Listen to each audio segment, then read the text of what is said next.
Hello guys, welcome back to another video of my channel. Today I will explain what is an outer gap which we use in character stats and profiles tiering system.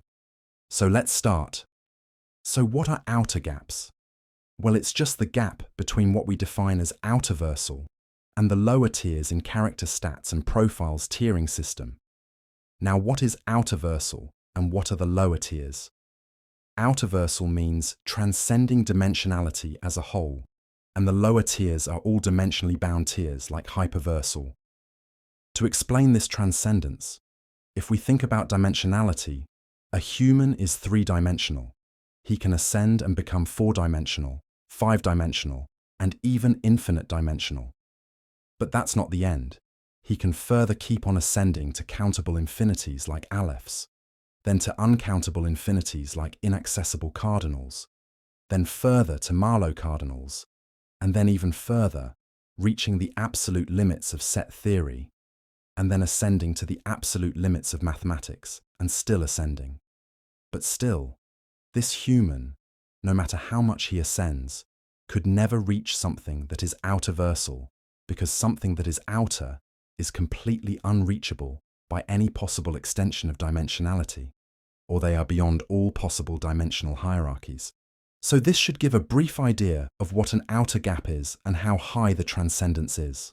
Now, what kind of transcendences or superiority can we consider as outer gaps? Any. Yes, I said literally any, but it requires context. You can consider a reality fiction transcendence to be an outer gap. You can consider a normal transcendence to be an outer gap.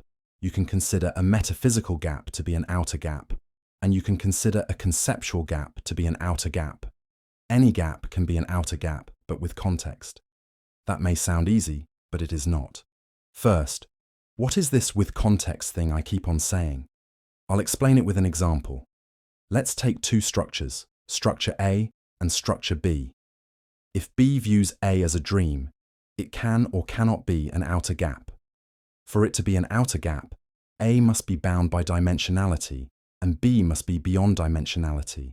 If so, then this gap is an outer gap.